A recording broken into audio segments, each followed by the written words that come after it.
All right, welcome back. I'm really excited about making my mistakes. Sunny California out here again today. This is Andre, and I come with you from the way we do it, give you a perspective to add to your perspective that's out there, and I'm giving you kind of from a producer's mindset of some of the things that you're caring about, but just kind of giving to you from a different perspective. And today's subject is 5 steps to produce your YouTube channel like a TV series. So I'm gonna give you some information about how to structure these things. Now, I personally like YouTube because it feels coming from a cable television environment myself.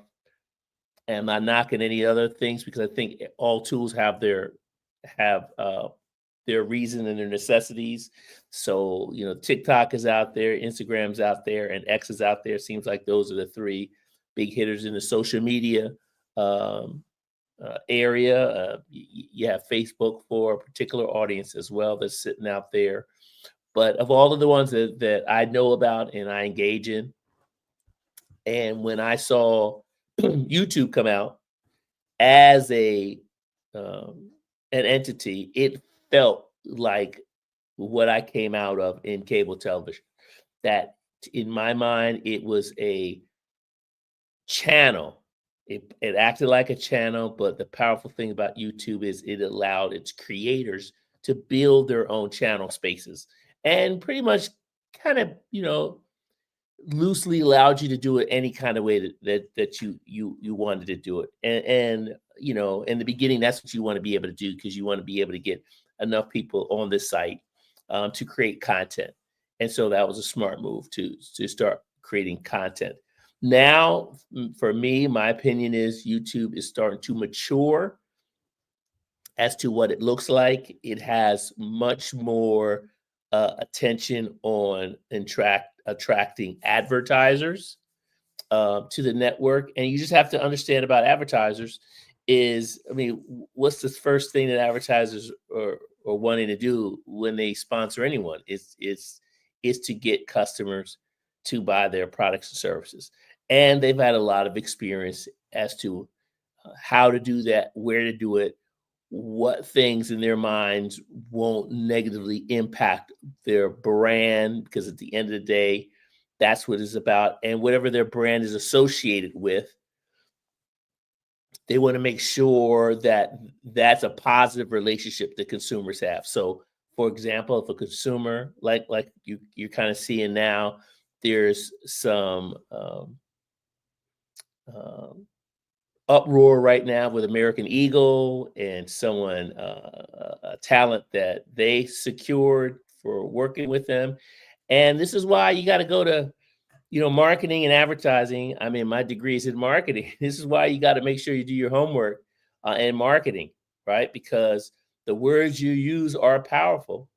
And because of social media, uh, any misinterpretations of something that you can do can cause a lot of impact, not only for your brand, but those people that you've hired to do something for your brand as well, because they're going to take the heat as well. So you have to really understand. That's why you in marketing, especially, you got to understand the history of advertising and marketing, where we did it right, where we did it wrong, certain words, certain kinds of things. There was a years ago there was a apparel company that did something with a little black child in association with apes, and it's like, you can't make those mistakes. When I saw who did the advertising for them, there was no one in there that looked like me, and I was like, oh, there you go. This is where diversity is smart for business. You got to have people in the room that can see something that you couldn't see because your honest intent was something, but someone in the room is like, I know that's what you want to do, but I'm telling you, some people are going to look at it and interpret it this way. And 20 years ago, it could be muffled into letters or a phone call. Now, all that one person has to do is put it online. When I was working for Xerox Corporation back in the day, I remember our bosses said whenever we got a letter from a congressperson or senator, that we stopped everything that we were doing and addressed that letter to its fruition. Don't just pass it to someone else. Walk it all the way through. And then when I started to learn about advertising, when used to get letters, and when probably your parents, maybe your grandparents would write letters to networks, they gave that one letter a number. Like say every letter that they get represents 10,000 people who might be thinking that same kind of way, right? So can you imagine one social media post, how many other people in the social media stratosphere does that one person represent? And how can that affect your brand? And if it's negative, or you become polarizing, that's why brands don't like to get into polarizing situations. They kind of like to stay neutral, because the audience is big, and that's why you pay people well to come up with those advertising campaigns. And if they do wrong, you're going to pay for it, right? Because it's hard to bring back a negative connotation. The one thing I see about that whole scenario that's playing out now is they're not addressing it with honesty. They're acting as if there's no correlation between what they're putting out and how people can interpret that. One thing I always learn when doing any kind of advertising is quickly address the situation. If it's something that you might not necessarily understand personally, because we're all human, you want to be today, that company should be having a room full of people that have different kind of experiences, and ask them, and that president, that CEO should be asking that question. This interpretation that some of our audience has responded to this controversy with, where's that coming from? Is there any kind of historical roots to that? And if there are, you need to address it. You need to address it. It's as simple as that. You got to do your homework. You got to understand history of stuff. And because the consumers have much more power with their phones and going up to sites that could go around the world, you're going to have to address it. And for me personally, it puts a lot of pressure on the talent that you hired, right? Because now they're associated with that. And if there's anything in with them that can be associated with it, it gets get. And then people jump in and make it bigger. And the brand's always lose in the end. The brand always loses the end. They were like, oh, their stock went up for a second. Yeah, okay, stock went up for a second, because that's speculators, right? But the people that actually are going to now associate your brand with something negative, and like me, I don't get loud on you. I just stop buying it, right? I see it out there. I stop going to your store. I just stop buying it. If I see in our industry, in the television industry and film industry, stuff is crappy, I don't necessarily get online, because there's something for everybody. So I don't like to judge that way. But what I do is then I just don't participate. I don't go to the theater and buy that ticket, because I'm like, now remember, and this is just me. I think the industry needs to have more original stuff. I'm not. I personally just don't like to recycle stuff. I don't. I think the way you give homage to original creators is just do that. It's homage. You saw what they did, and then you have your own interpretation. But just constantly recycle talented stuff from the past. I mean, I love John Lucas to death, but I don't want to just recycle his stuff. He inspires me to do my own things, right?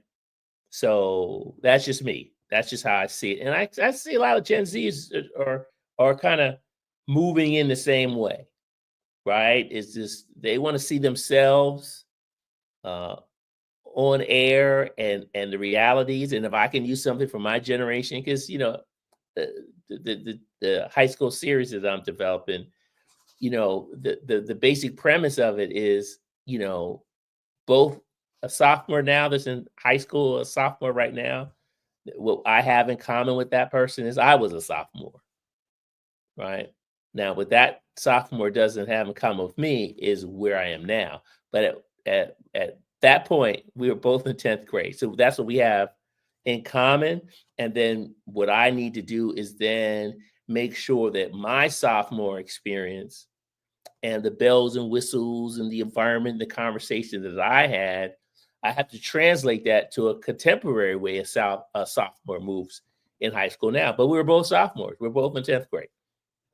So that's how I see it. So today, I really wanted to step away from the way we do it when I talk about comedy and kind of give you a little bit more. I talk about this a lot in my presentations, but I wanted to give this just a little bit more structure because I'm going to, for those of you who are now into the YouTube world, you're seeing it's vast. It's a lot of competition. I just had a conversation yesterday when I remember when I had no subscribers. It was like 0. Right. And it just humbles you. But you have to do that because you got to start somewhere. Right. And then you're building a foundation, you're developing. And when I had no one, that's when I've been able to play around and fix things because you don't want to just jump out there with a whole lot of subscribers and you got something that looks bad or you're doing it the wrong way. Now you got all those impressions of those people who subscribe looking at you crazy. It's better to build. Get it tight because they're going to come. If you do something quality, they're going to come. And to me, if you have a particular niche, a lane that you have some kind of expertise in, that to me is very important as well too. Young people today, they to me, they're begging for authenticity. Once they know you're authentic about something, you have a personal experience, a backstory to that, then they're going to be more inclined to listen to you and to take your advice. People just have opinions. When I was 11 years old, I actually went to this place called the Soviet Union, which now you call Russia, because back then the Soviet Union had multiple. It encompassed a lot of states that are now independent, right? And so Russia just was one of those. So I went when it was called the Soviet Union.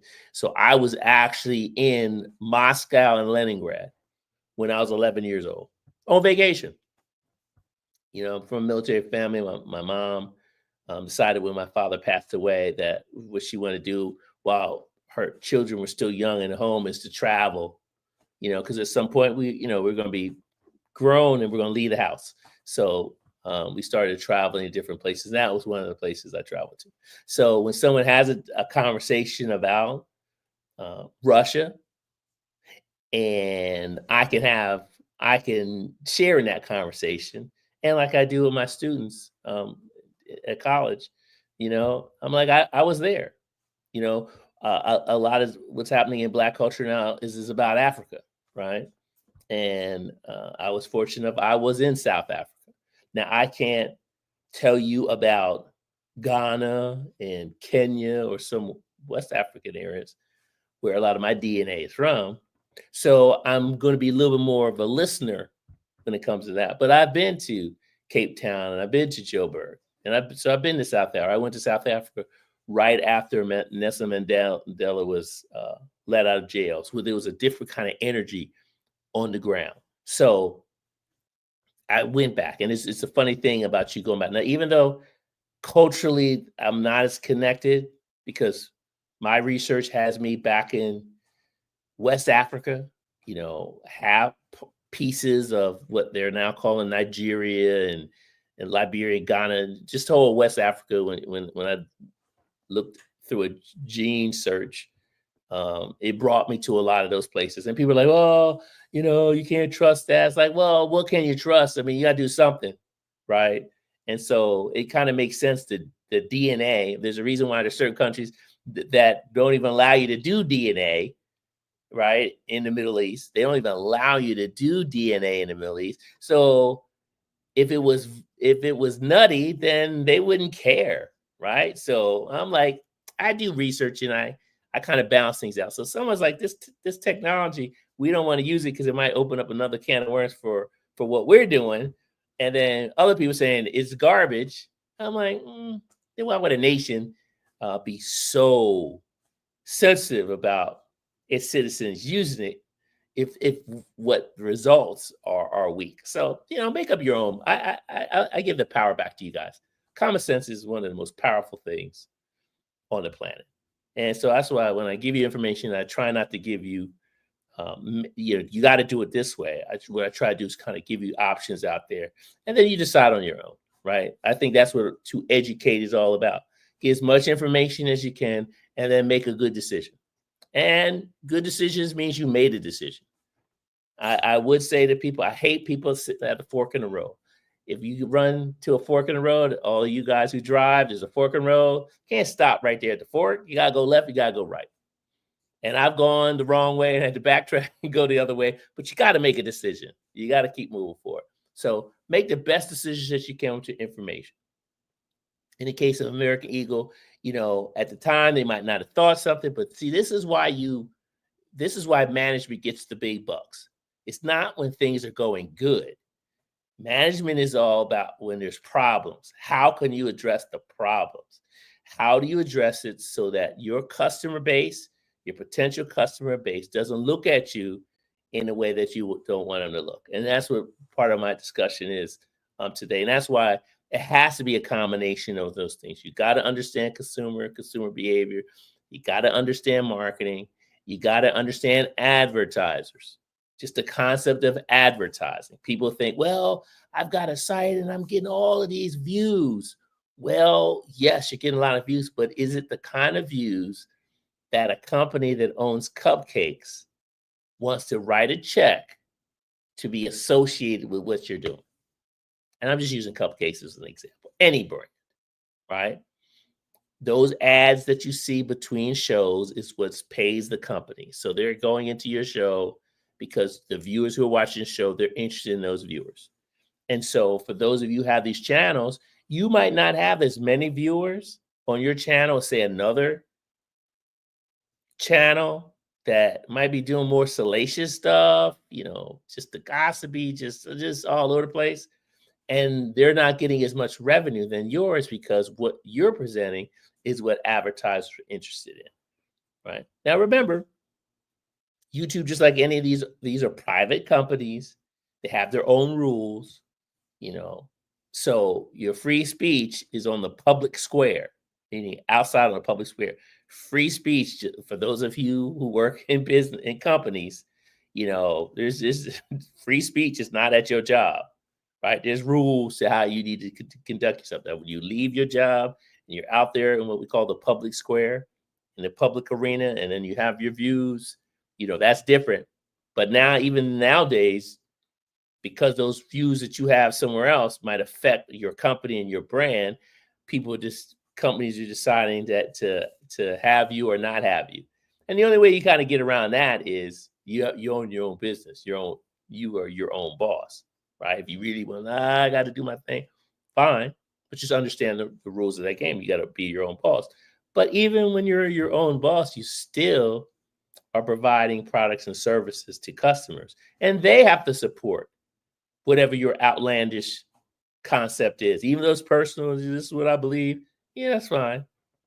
Right? There's a group of people in America now who are trying to create an exclusionary place to live based on a racial demographic. And you can have it, right? Then what happens? Those people that live in that area, 9 times out of 10, they work somewhere else. And then when people put 2 and 2 together, then they'll go to that company and say, hey, you got some employees that are into this whole, people can't come in stuff. That's antithetical to the American way, if we're going to be honest to that document we always kind of talk about. So there, you got to be smart. There's some checks and balances, right? So I believe in free thinking, and using your common sense and understanding that, for example, if you go outside with no clothes on, it's 100 degrees out there, you'll probably burn. Do you have the freedom of going outside? Yes. Will you burn? Yes. To the degree that you'll burn differently than me? Possibly, right? Because the reason why this brown in here, this protects me from the skin. So less of it, the higher your chances of burning, more of it, the higher you're protected by. So it's just common sense. So you go outside with something on, with an umbrella, whatever you need to do. All right, so let's go. I'm really excited about this because I think I say all that to say that this conversation is about you using, which I think is a great tool that, and I'm with you guys, that just your hard work, the entry into the YouTube world, there was no fee to it. It was all hard work. There's no membership. YouTube is not charging you to create content. Can that happen? Can that change in the future? Yeah, anything can change in the future. But let's just work about what's building now. But what I think is more important, though, is structuring your channel to make it advertiser friendly is what YouTube is going to be looking at, because you got to understand YouTube accepts advertising. So think about it. If I'm accepting advertising on my platform, I'm going to identify the creators inside of my world that have a setup that particular advertiser is comfortable with. And how do you know that? This is where, if you're going to have a YouTube channel, I suggest you watch a lot of television. Streaming, watch a lot of television that has ads in it, and you can see how it's structured. Even on YouTube, you see something pop up, and there comes the ads. But check it out. Unless you're just a subscriber who pays a big fee where there's no ads, having a channel, if you're somewhere like that, make sure you watch some things that do have ads. In the streaming world, those are called AVODs, advertising video on demand, AVOD, and then you got SVOD, subscriber video on demand. A subscriber video on demand, that's a entity that just for a fee, you get to see their program and you don't see commercials. Advertising video on demand is typically a free service like a Tubi or a Pluto, anyone who's free, and then you see ads. And then you got some hybrids that'll have tiers where you can pay a fee and you don't see any ads, or you can do the free one and see some ads. Let me know. I'm not because I kind of double check. I don't know. I don't know if there's places where they take advertising. You still got to pay a fee for it. That'll be the toughest one for me. And that's why I go to the ones that got ads, because it's free. And because I'm building a channel with advertising in mind, I start to see how it works. And then what you want to start to see, when do those ads kick in? How long are the ads in between? I know some of the ads you can skip, especially if you're doing some of the streaming services. Some of them you can skip. I've noticed a pattern that, at least when I'm looking at viewership, I see an ad. The first one you can't skip. Then I see an ad. The second ad, some seconds into it, then you can skip. And so that advertiser's probably paying for that front end position where you have to watch the whole thing. And then there's probably another fee for the advertiser who comes in on a second one when the consumer has an option to skip out. And then those are just, you watch the whole thing. And I think we're getting back after the COVID happened, and after we've seen how many things, it's so expensive for all of these. I just saw that ESPN's coming out with a venture, and Fox Sports is coming out with a venture, and they're all charging. And I'm like, well, I'm not watching those. I'm in the free world. My personal thing, I'm in the free world, and I don't mind an ad to get it for free. I'm back to that. So I'm just a big believer, and I pay my Wi-Fi bill and my phone bill, and that's it. That's it. Everything else, I'm just going to figure it out. But that's just me. And I think smart executives are going to start to see that as well, that consumers are just getting hit with so many things that they got to pay that, they're getting pay overload. And so they're going to start making decisions, and they're going to start prioritizing which one's important. So they got 5 of these, and they're like, I only need 2. They're going to start dropping some of those. But I think the smart move is AVODs, advertising video on demand. Advertisers, products and services need your viewers, your eyeballs, and they're willing to pay for it. I think that's a great deal. So with that in mind, I want to kind of walk you through. I have a couple. I put a little sheet together. Let me make it big. Um, let me kill my banner here because if you know, like and subscribe if you like.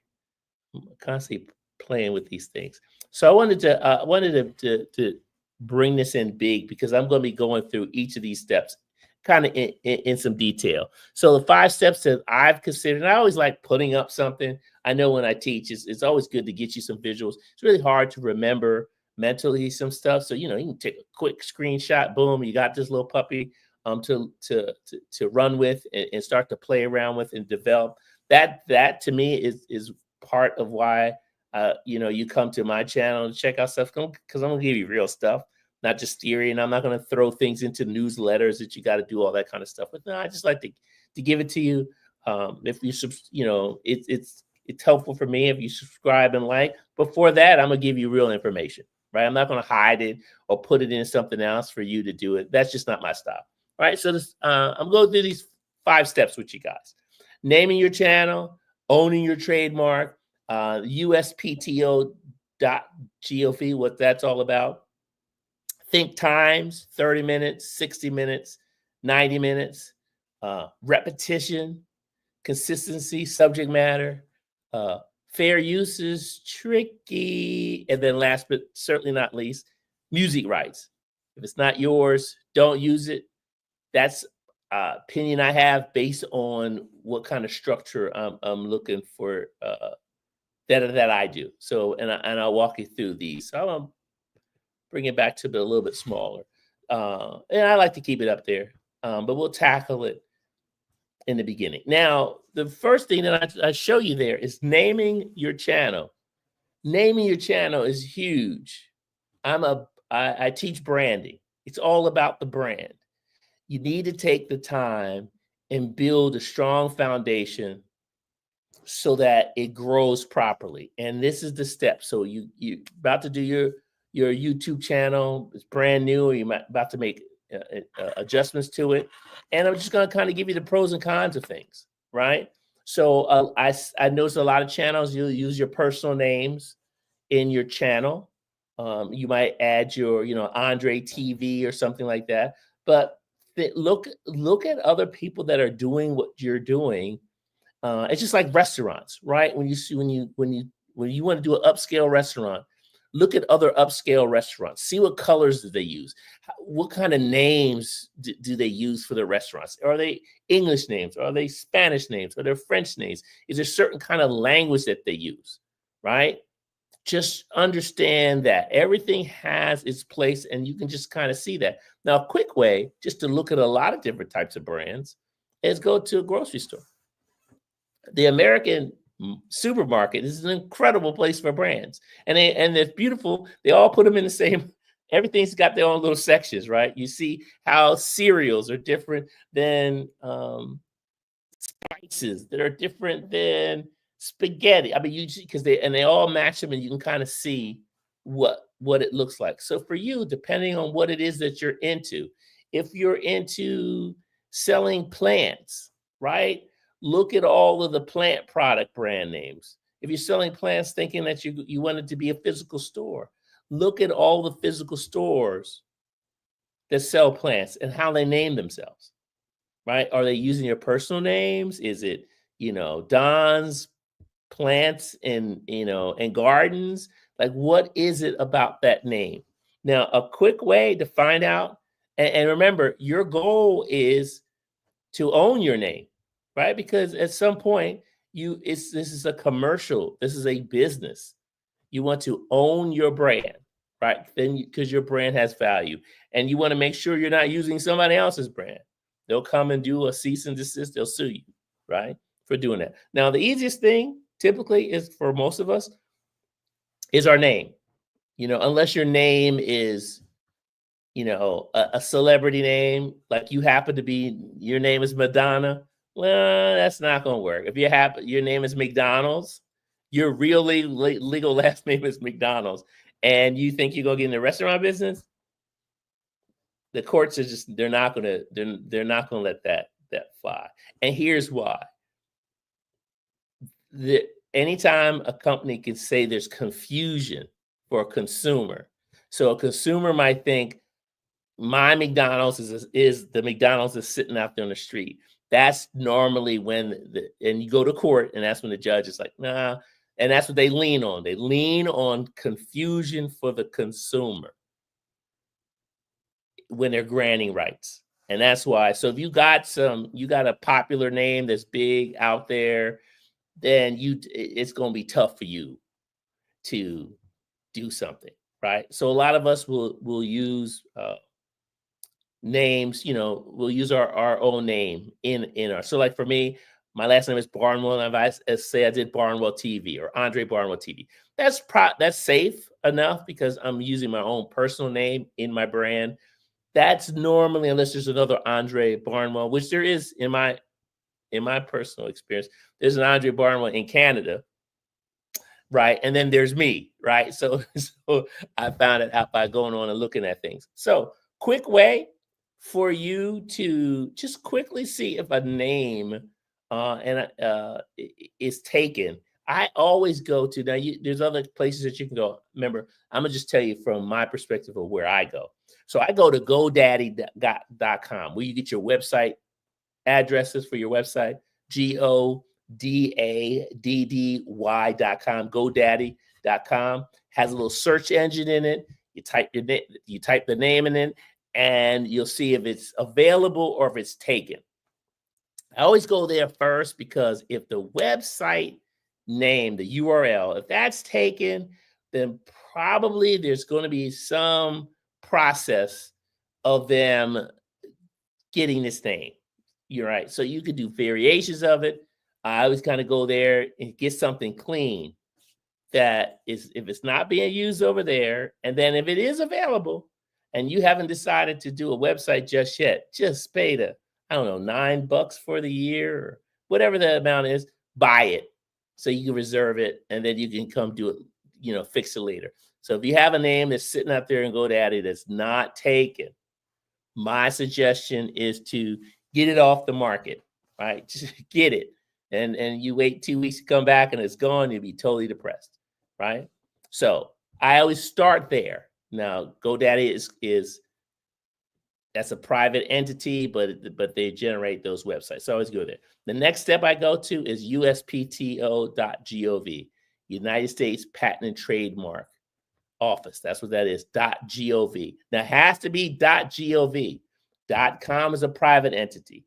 When you see .gov, that's a government. That's a government entity. You got .coms, you got .net, .la, all those dots. Me personally, when I'm at GoDaddy and I'm getting a URL, I always just get the .coms. I don't mess with .nets and all that stuff because my experience with consumers, when they type in online, they're typing in that .com. So it's hard for them to say, oh, no, it's Andre.net. They can't find it. They're going to keep typing in Andre.com. So I always get what their habit is. Consumers tend to have that habit of, if it's commercial, they're going to go to a .com. So I'm going to get a .com when I do it. I'm not going to go for those other ones. Oh, you can get these other ones. If the .com's not available and some of those other ones are, I find the one where the .com is available, and that's the one I particularly go to. When you go to uspto.gov, that's where the trademark, that's who owns the trademark, who owns that phrase or owns that name. And all trademarks are in there. It's the government database. So you type in a name.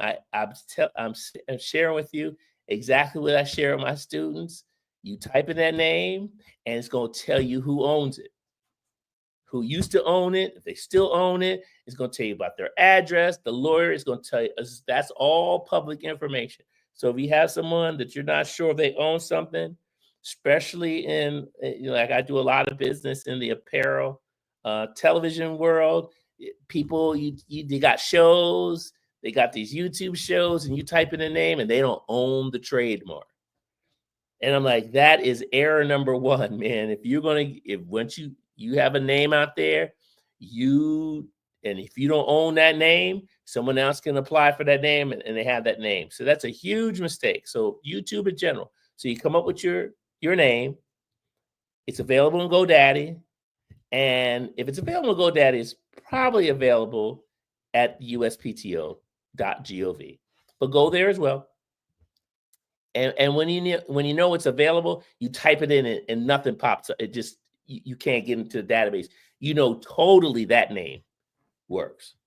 Now, if you pop and if you type in your name and it pops up, don't panic just yet, because trademarks are by services, classifications. So one name for beauty, luggage, clothing, technology, all of those are separate, right? So that's why when you go in there, make sure in your classification, let's say you're doing clothing. I think fashion is number 25. Don't hold me on that. But you go in there and you go up to USPTO, do your homework Saturday mornings before you go to work, evenings when you come back, just go to USPTO and just read. It's all there for you. And it tells you, they got little videos that tell you about trademarks and copyrights and all kind of stuff. So this is your time that you have to your research, right? So you go up there and you look to see if it's available.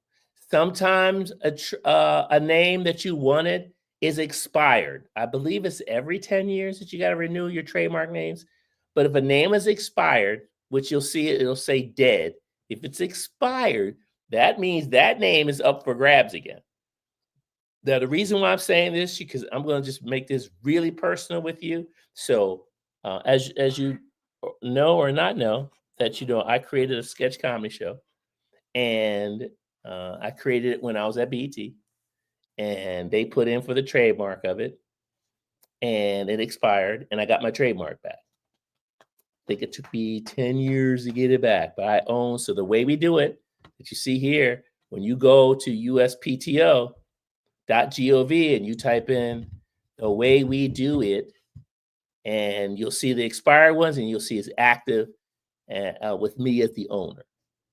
That means I own that trademark. So, when you start to see brands out there and you'll see a brand that has a little circle with a little R in it, that's a registered trademark. If it's just, you see a brand name, it's got a little teeny TM, that anyone can do that. That just means you're intending to trademark it, but you haven't officially done it. It's only officially done when you see that little circle with the little R in it. That means it's a registered trademark. That means that you type that name in, the government knows you own it, you know you own it. And then now you protect it. So someone out there with your trademark, and that's how those companies kind of come after people, because they own that trademark. Now, there's a paperwork process to it. There's different things. Intent to use your trademark after you've used your trademark. So I already had consistent property. So I applied because I was using it again. That's what I built. When you go to my website, that's why the way we do it is the way we do it. I own that trademark. So that's why I'm giving you real stuff here. Now, you might think, oh, these people shouldn't own their stuff. I'm telling you, you'll be surprised. You'll see, especially in the YouTube world, they have this beautiful graphics and they got this name up and they're just, got the little numbers. And then you go to uspto.gov and you type that name in and they don't own it. Or a lot of times, it might not necessarily be YouTube creators, but you'll run into people who say they own something, and then you type it in, and it's a corporation that owns it, and they kind of front. I've seen a lot of that as well too. They're like, "Oh yeah, I own this," and da da da, and then because this is open to everyone, this is public information, right? It's for us. It's just this is where the information happens, and I'll see some questionable. I'll see someone says, yeah. Especially when someone has a trademark or they have a show and they get fired from their own show. That's red flag number one to me. It's like, how do you get fired from a show that you own? Okay, so I do some typing. It's like, you don't own it, right? Someone else owns it, and you're just the front person for it, right? You're the super salesperson. There's a lot of that. There's a lot of that. And when you go on site, I just take your favorite person, type it in. see what's going on. Now they could own that incorporated business that's there, but there's ways for you to find that out as well too. Like at some point I'll have a business name for the ownership of my trademark, right? But you'll see the connection there. But if if like you type it in now, my name, and it says Viacom or Skydance Viacom, and then I say I own it, right? That the name of my business can't be Skydance Viacom because that's a separate entity out there somewhere, right? So you can just be obvious. You'll get a kick, and I always have my students do that whenever you're getting interviewed, and there's some kind of creative person, or especially because a lot of them were in the fashion world. A lot of those fashion brands are not owned by the person whose name is on the brand. That a corporation owns it, and then you find out actually who owns that brand, right? You type it in, you can see if it's American owned, if it's foreign owned. You'll see the lawyer from that company that actually put in the paperwork. So it's a great investigation for you to do, right? So that leads me into that. So that whole thing right there. Take your time. Don't panic on this, but and you can always convert to something, but that would be a place that I would start in creating my channel, is go up to GoDaddy.com and see if someone's taken the website. If someone's taking the website, then I stay with it, because 9 times out of 10, they're probably in some kind of process. Now you can keep fighting it, but if the website is going, that's my little red flag as to go away and come back, with something else. Now, I'm going to say something to you, because sometimes you get really emotional here, right? You're so, like, for example, my name, Andre. I go up to USPTO, up to GoDaddy.com, and I type in Andre.com, and it's taken. And my ego's like, no, I need my name. And then and then the system will say, well, these other versions of your name is available. Like the number 4 Andre.com is available. And my ego kicks in. And I'm going to buy that. This is where I say to you, relax for a minute. Go away and come back with something else. Maybe Barnwell.com is available. Barnwell is available, right? Because how many people are going to go to the number 4 Andre.com? That's just your ego talking. You always want to make sure you have a name that transfers well to consumers typing it in, right? And I know you got the ideas in your head. You just need to this is the creative, the emotional side. You just need to go away, come back, always come back with something that's consistent, that's simple for people to type in, and it can translate well into other environments. That name can translate well into your Instagram, because all your stuff should match. Your X, your TikTok, your Instagram, your Facebook. I'm talking about from a business standpoint, your YouTube. Your goal is to have that name the same in all of those entities. And then think of some of those big brands out there, like say Nike or Chanel. Each of those places, that name is the same name in all of those. You want to be able to judge and do the same thing there. Okay. So I spent a lot of time right here, because the foundation is the most important thing that you got to do. My recommendation, go up to GoDaddy, see if that's available. Check it at uspto.gov. If both of those kind of give a green light, now you got something you can work with. And then as you're starting to develop your stuff, then you start taking the steps to, number one, you can immediately grab it, even though you're not doing a .com site, but take it off the market, because you might have want to do that later on. You have your YouTube channel, but say, hey, you can also go to my .com for something else. So now you have it. And then you constantly want to then start to put together, and you start reading about trademarks and USPTO and start developing yourself so that you can then own your trademark. Okay. Spend a lot of time there, but that's hugely important. Okay. The next thing, and remember, my whole thing is to kind of show your site more like a television series, how it's structured, right? So be mindful, and we do a lot of different things. Like sometimes even in here, I'll go over an hour, and I'll go over 9 minutes, because this one's not structured. The way we do it, the episodes are episode structured in the television series. I do clips. Those little clips are a little more promo. So those are clips, the little promo clips. But when you go back and check out, because I have the season 1 and the season 2 shows, Those are the shows as they aired, right? Now, 30 minutes, 60 minutes, and 90 minutes is typical. 30 minutes, your sitcoms, your half-hour shows. 60 minutes, those are typically your dramas. And then 90 minutes is when you're doing movies, right? Sometimes you see movies at 88, 87, but I'm just kind of giving you some basic building drops. So movies, documentaries can play differently. You can have a 30-minute documentary. You can have a 60-minute documentary. You have a 90-minute documentary. But if you think your 90-minute documentary, you're looking at it as a film, then that's when you want to be able to do 90 minutes, because you want to put that documentary in the movie world, which will be in that 90 minutes or more, but typically the 90 minutes. Now, when you look at one of my shows, it's 30-minute show, but you only see 22 minutes of product. Remember, advertising. So if I do a 30-minute show and 6 minutes of that show, advertisers are going to be popped in, then that means it's 30 minutes less 6 minutes, right? Which would be 24 minutes of actual content, because remember, the ads got to stick in the middle of those things, right? So that's why it comes up short. Now, when you do your show, do your 30-minute show, and then you worry about figuring that out later. But that's just to kind of give you kind of structure that you need to pull off. So think about that when you're starting off. Am I a 30-minute kind of a concept? Am I a 60-minute kind of concept? Am I a 90-minute kind of concept? And I'm saying all that so that when advertisers and you start to blow up, you start to define yourself as something, you're already properly structured to pull that off. Okay. Now, next I talk about repetition. Hugely important in television. Figure out, in the beginning, you play around, just kind of see where your audience is. But at some point, I always believe it's just like anything else. You give people a destination, right? So you say Thursdays at 6 p.m., you'll see my content.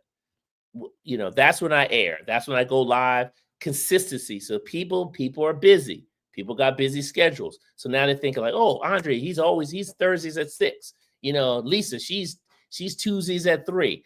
People like consistency and structure. And so that's what I like about television. Television should be repetitious, repetitive. Every Thursday at 6, you'll see my half-hour show every Thursday at 6. So start to get into that kind of concept now, right? And be consistent. If you're saying Thursdays, do Thursdays. Don't, unless you're playing around just to kind of trying to find your audience. But once you kind of find out where your audience is, then that's where you want to stay to, because it's just like me growing up as a kid. My uncles took me fishing, and we're out in the river. He's got the little radar thing, finding out where the fish are, right? And then he takes the boat to where the fish are, and then I throw my line out to where those fish are. And then if it's old school, they just kind of know during the day, the currents, where certain types of fish are. That's why they're fishermen. They're experts with fish on the water. And so they'll take those boats to where the greatest likelihood of me capturing a fish, right? It's the same thing. Find out where your audience is, and then carve out a space there, and then stay consistent with it. Now, subject matter. People don't like you to be all over the place, right?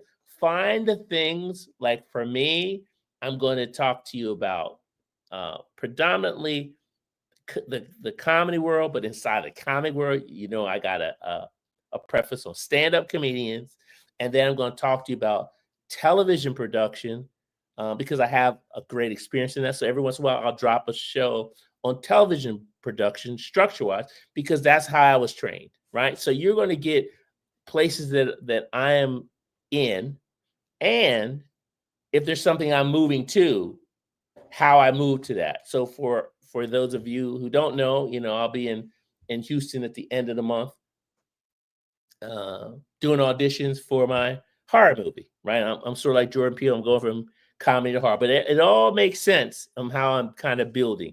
So on my platform, you'll see a lot of funny clips, and then you're starting to see live. I'm doing lives, and then I did a lot of lives with stand-up comics in them some kind of way. And then I'm also going to be doing lives like this, where I'm giving you a television producer experience and just my own building experience, so that you can take these things and use them for yourself as well, which I think is it's a really important thing to do. So whatever your subject matter is, you want to be kind of like the expert in that area. I think there's enough opinions out there in the world. I think people now want to kind of experience, and your subject matter, your experience is developing something. You are the expert of you developing whatever you develop, and share those things, all those likes that you wanted to pull off. So consistency.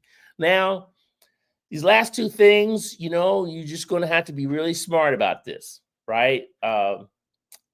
Fair use. You'll see where a lot of in the YouTube world, a lot of us will use other people's stuff because we're saying that we're kind of a news format, and then we're commenting on other people's material. Now, as all of us can kind of see that, and those of you who've had your channel for a while, you notice that back in the day, it was kind of like, it was like the wild, wild west, right? And now some people, go up online, see some people are getting hit, some people are getting their stuff taken down, some people, because they're using other people's stuff without authorization, they're saying it's fair use.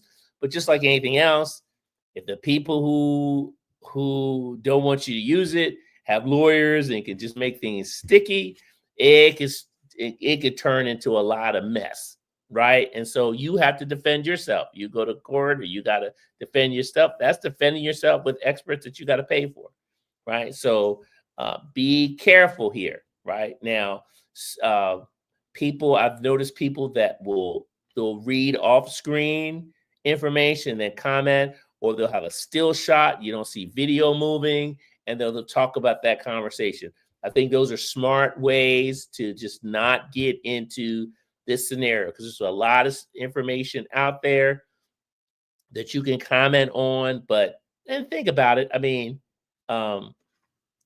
It's other people's, especially other people's YouTube channels, and you take their clips and just putting it on yours, and you commenting about it.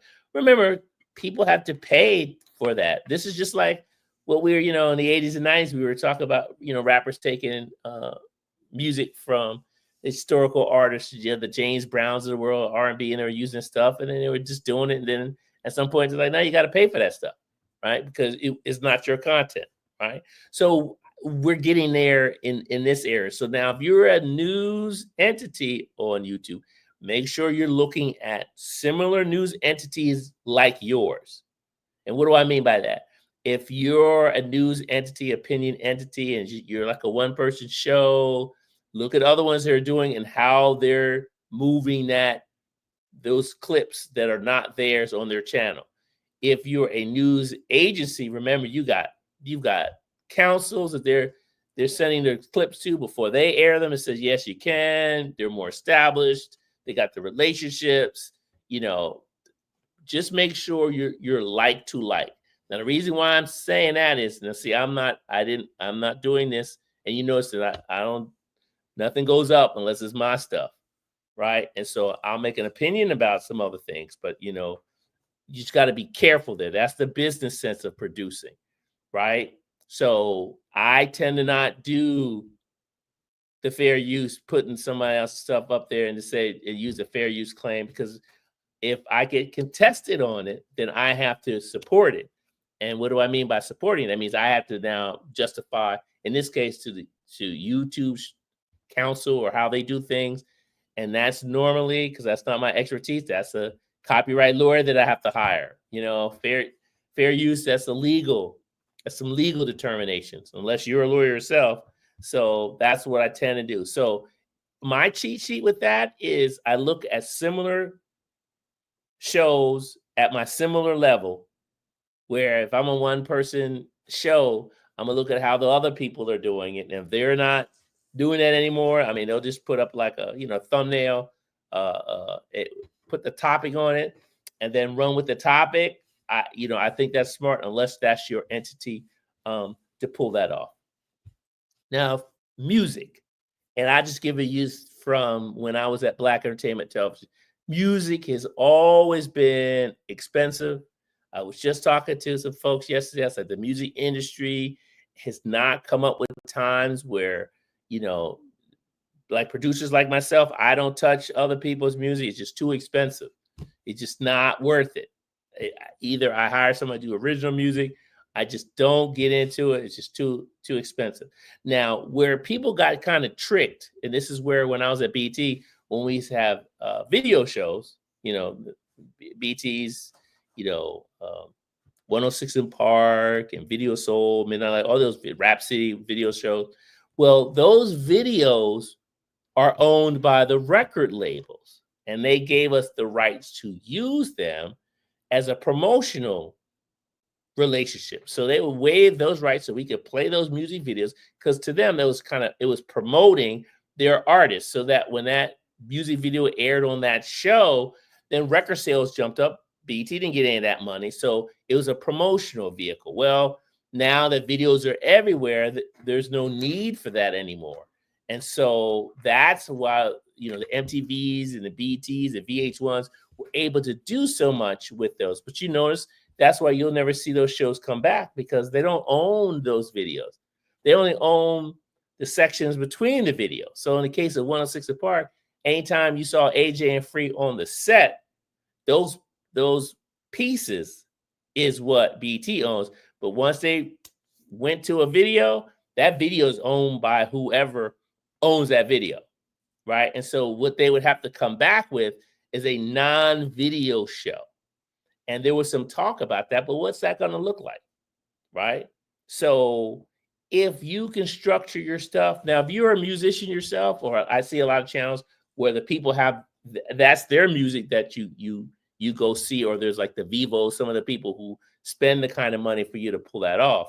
If you're not in that world, and you can even, and this is real talk, so even my shows, because some people get mad at me, like I have this real funny DJ Quick clip. Well, the DJ Quick sketch show, at the end of the show, he performed music, but I had to cut that off when I uploaded it to my channel, because that music there is owned by someone other than me. So let's just say, I don't know who DJ, I'm just use an example. Let's just say DJ Quick has his record label was Sony. Well, Sony owns that music. And Sony is not going to let me put that music out there without some kind of relationship between Andre Barnwell, the way we do it, and Sony. And relationships like that are money relationships. So I just cut that part off, because it's not worth it, right? And the music, my friend yesterday, I said, I don't see a solution to that. To the music industry has a different kind of relationship with producers, streaming and television, because the way it is now, the majority of us, we just leave that alone. So when I do a television show, those high school shows that I'm thinking about doing, even my horror movie, music in there, you know, it's contracted. I'm not getting big, you know, music. I'm finding stuff that I can own in perpetuity or license in perpetuity for that film. If not, I'll hire a musician, a composer, and have them do my music for me, and or have the kind of relationship with certain artists or labels where I can get a good deal for that, putting that music in my show or in my film, so that I don't go through all of this, you know, this stuff. And those who are just crazy with wanting to have their own stuff, I just leave that totally alone. I do not play with high maintenance music people, right? So, you know, certain artists don't want you to use their music. They want to do their own thing. Not a problem. I'm not going to take anybody's music. I'm not going to do any of that kind of stuff. So I'm going to own it in some kind of way, so it's connected to the show, or there's some kind of barter, some kind of exchange for value, right? You want to promote something, you want to be in it, and you got some stuff that, you know, you say you're one of my actors and you got some great music. Well, we got to make a deal with that, right? And I'm open to that, but I'm not going to put a heavy burden on any of my my media, whether it's TV shows, like let's say I wanted to do a dance show. Everybody loves wanting to do a dance show. Well, but that's music, so I got to get clearance for all of that stuff, right? From the now that industry or that label is like, you know what? Because your thing is so unique, and this is going to help my artists to go out on the road, and you don't want any of that road money, you don't want any of that stadium money and all of that. For that, I'll make this trade-off for you to do this show. Then that's the kind of thing that I would engage in. And there's a couple little genres. I'm not going to give it out on here because this is the one thing I'm going to hold for a second to flush it out. But all music, it's not bad music in this sense. Some music genres are trying to get, especially get into the American marketplace, and they will do things like that where they'll waive it or they'll absorb those costs in exchange because to them there's value. But music overall, that's why you don't see a lot of it, right? And there's nothing I can do about that. That's just the music industry who owns that music and their position on it. They just rather do it the way that they're doing it than it is what it is. And I walk away from, I don't deal with that at all. So this is definitely for those of you who are building your YouTube channels right from the beginning, right? So just in conclusion to this, I like to kind of stay around an hour with this kind of thing. So here's just a couple of steps. Now you can always hit me back on my site if you have some additional questions. I want to just kind of cover some broad strokes of what's important, and what you call your channel is important. Look at other popular channels, see what kind of length of names they use, concepts. I'm big on, whatever that structure is, have something fun with it. But at the end of the day, you got to own it. Don't throw your personal name into a lot of things because then your personal name gets linked into a lot of stuff. So I know we start off that way, but the idea that you notice when you watch major broadcasts, it's not the personal names of the owners of those broadcast companies out there. Like David Ellison, who owns Skydance, it's not Ellison Television, right? Skydance, right? So you want to be able to come up, think of yourself just like they are. You are the same thing. You're just a little bit smaller. In the case of a YouTube channel, you're able to do something that was impossible for me to do 20 years ago, right? So, but I want to kind of get you into that mindset. And then, go to the uspto.gov, read up about copyrights and trademarks. It's all there, just your time. They've got a little search place where you can search names, type in some names of things that you thought is owned by something. You're going to find out a lot of information about people, who owns what and when. If you're reading the trades, and you type in this, like, okay, who owns BET now and who owns, this show that used to be on MTV. I mean, you can do a lot of stuff, and you're going to get updated information, and then you might get some surprises. Structure your channel as if what you're in the business of doing. Do you think yourself as if you were to do you're doing an opinion show? Is it going to be a half-hour show, or you're the next Judge Judy? See what those times are. So start to think of structuring the time that you're going to be talking in those segments, 30 minutes, 60 minutes, 90 minutes. And then think of I know in YouTube you want to do a lot of clips, but think of those clips as promotional pieces. So any little clips that you're doing, throwing them out there, putting them on social media, they're clips from a show that you did in a structure. You start to look at time frames. Start to talk in those time frames. You want to do a half-hour show? When you go live, half hour. Hey, I'll be back next Wednesday, same time. In the old days, same time, same bat channel, right? So that consistency of what you are. And then start to associate your brand name with whatever the thing is people are interested in. So if you only talk about vegan stuff, so there's an association with vegan in your name, then don't come back 3 weeks and then you're going to do something on pigs and eating pork chops. See, it doesn't match who you are. Maybe you do another channel for that, in the meat eater side of the game. But don't mix the two things because they don't know who you are. Stay consistent, and at some point, be every something. It could be every day at 3 or every Thursday at 3. Be consistent, and then what you talk about makes sense from your portal. And then last but not least, if you're in that world where you're using other people's clips and you're using fair use, just do your research on that fair use stuff, because one hit could just wipe you out, just money wise. If you're using somebody's stuff without their permission, you could be innocent, but you're gonna have to go to court. You're gonna have to go through the stuff to be innocent, and that could be that money that you use on that. You could just focus on talking about the topic, because everybody's going to know the topics that are out there. You don't own, to me personally, this is my personal opinion, you don't necessarily have to air a clip of something that people already know about. They know about the clip. You can reference the clip, meaning talk about it. Hey, that clip that was P. Diddy and on trial, and they yelled at him. Everybody's going to know that clip.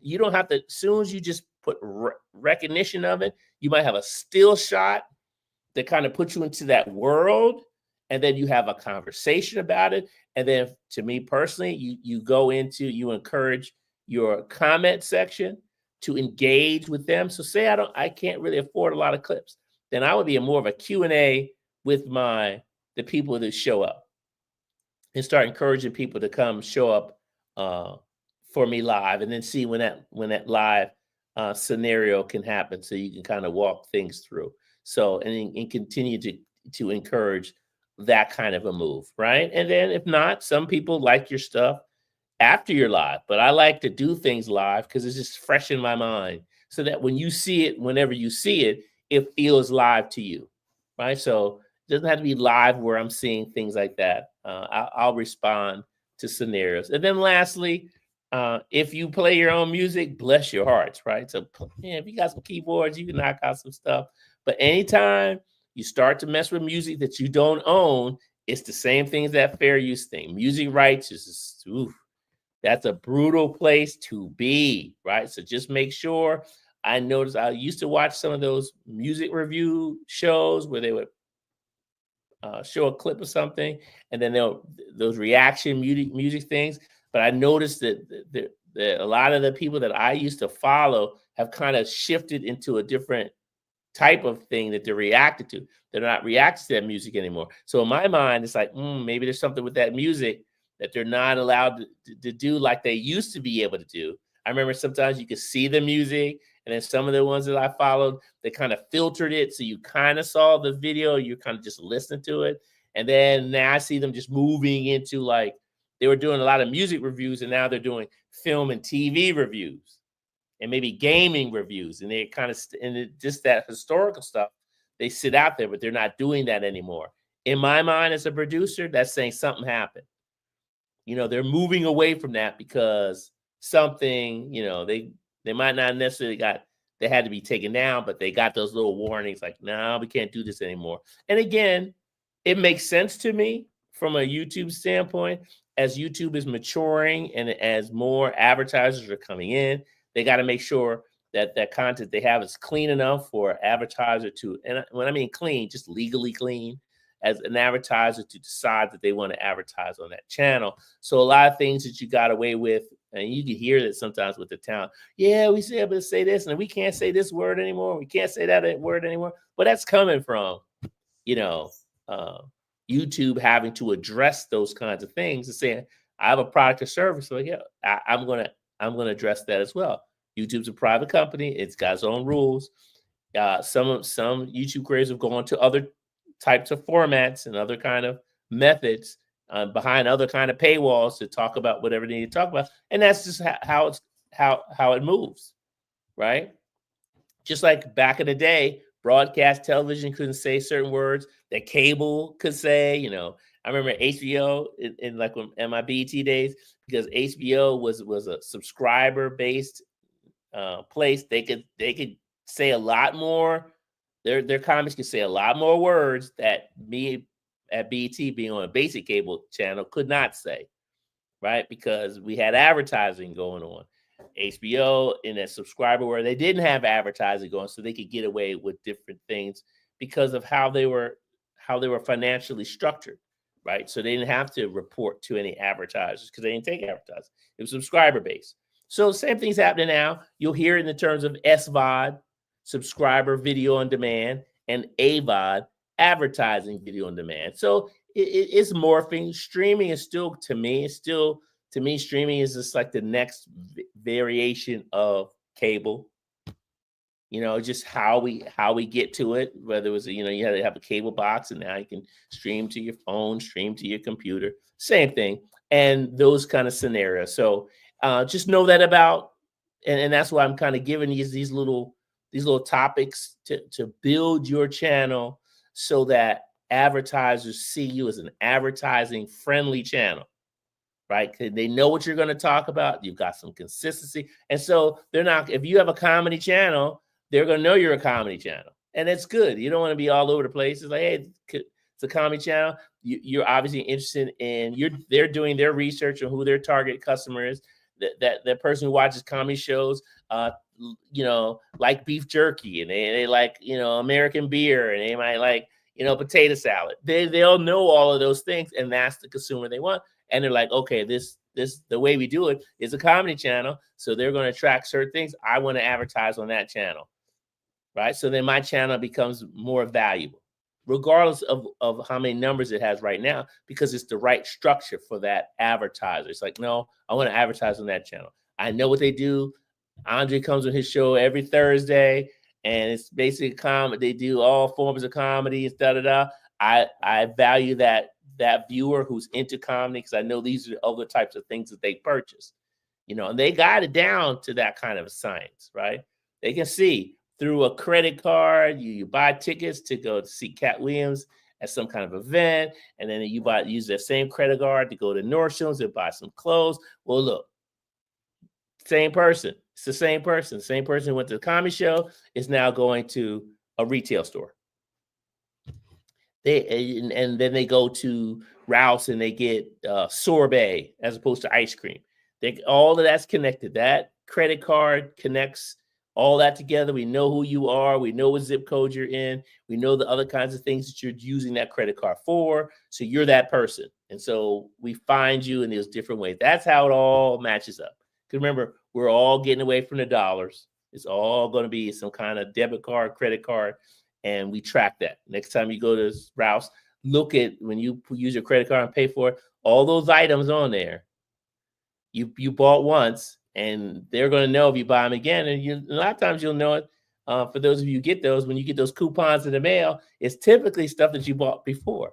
So if you get an applesauce coupon, you probably bought applesauce in the past, right? So that's how it all kind of connects. So here's a way for you now to structure yourself right from the beginning, and then build your audience with that in mind.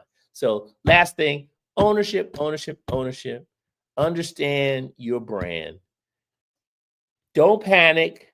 Don't get frustrated. Be consistent. You don't know how your viewer might operate. A lot of times your viewer might not be the one that comes in on your site live when you go live.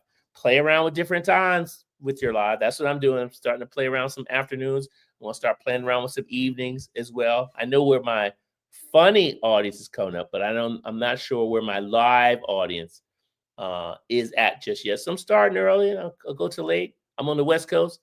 My audience could be on the East Coast, and I might be 3 hours too early for them, right? And so the only way you're going to know that, there's algorithms, all that kind of stuff. But the best way to know that is move your next live to a different time of the day. And then if that's what hits, or I could have the kind of audience that doesn't necessarily need to chime in on me. They know the kind of information that I'm giving them.